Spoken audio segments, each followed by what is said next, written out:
Welcome, my name is Dr. Toyin. Today we wan talk about purge. If you wan use proper English talk am, dem dey call am diarrhea. Everybody different o. So for some people wetin be purge, for other people no be purge o. Some people dem dey go poo once a day, some people na once a week. Whichever one normal for you, na you sabi. But if you see say you don dey go plenty times more than wetin you dey go before, na purge be that o. If you see say the poo come dey like water, na purge be that. If maybe you get extra energy, now you wan come weigh the thing, see say e dey more than 200 grams, that na purge. To make sure say you understand wetin I dey talk, I go tell you how normal poo be so that you go understand purge better. E get how dem dey know whether person get purge abi im poo dey okay. Wetin dem dey call Bristol stool chart. If to say the poo dey very hard, just dey lump, be like say na rabbit poo, that one be say you get severe constipation. If to say you see say e dey lumpy and dey like sausage, like say you put plenty grape together, that one show say you get mild constipation. If e be say e wan be like sausage but e get crack for the top of the thing, when be like say corn when dey for stalk, that one e fit be normal poo. If you see say come smooth be like sausage, that one too normal. But if you see say e soft but e get some clear edges, some clear edges, come be like say na chicken nugget, that one show say e dey okay but maybe you need some fibre. If you come see say e come be like porridge and e just dey mushy somehow, that one be like say na purge small.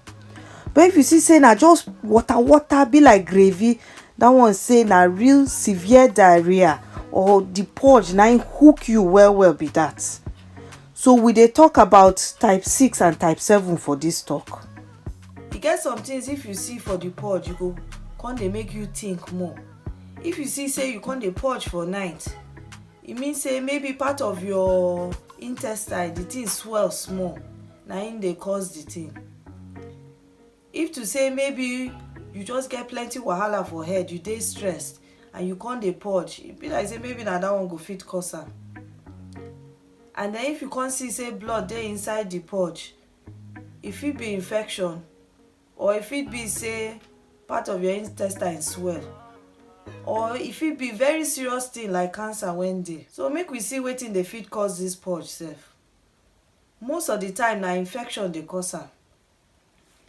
Sometimes, like wetin I talk before, the intestine fit swell and na im dey cause the purge. E get some chemical for body, things like maybe thyroid hormone. If the thing too high, that one fit cause purge for body. E get one organ too for body wey dem dey call pancreas. If you get problem in the pancreas, that one fit cause purge o. E get some medicine too when if you take, purge fit come. Sometimes even antibiotics sef, e dey fit cause purge. If maybe you don do operation before and dem remove part of the intestine, that one go fit cause purge. Or for some people wey get body well when dem wan come slim, dem do operation, that one fit cause purge.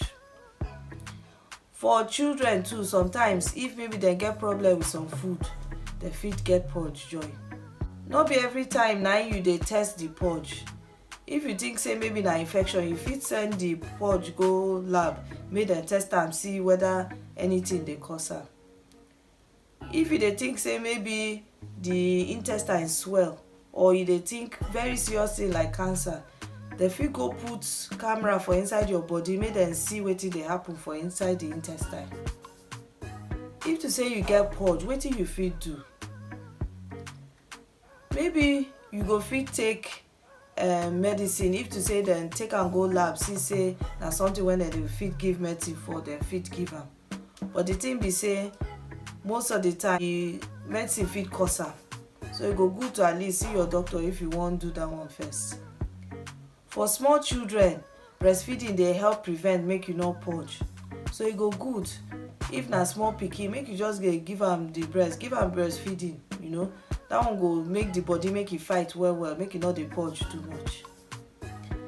But if to say you don get the purge like this, e good make you try wetin dem dey call oral rehydration salt, so that as the purge dey go, that one dey replace wetin the purge don comot for your body. At the same time too, e good to drink water join, so that all your body you go get energy. Make you eat wetin you dey eat before, no bother yourself unless you see say na the food dey cause the purge o. If you see say na the food, no chop am. If not, just dey chop dey go, no wahala, no shaking. If maybe dem see say na swelling of the intestine, dem fit give you some other medicine make dem help you. Then sometimes if dem see say maybe na serious thing like cancer, dem fit maybe do operation to comot the thing. But at least all that one, you go see your doctor make e tell you wetin to do.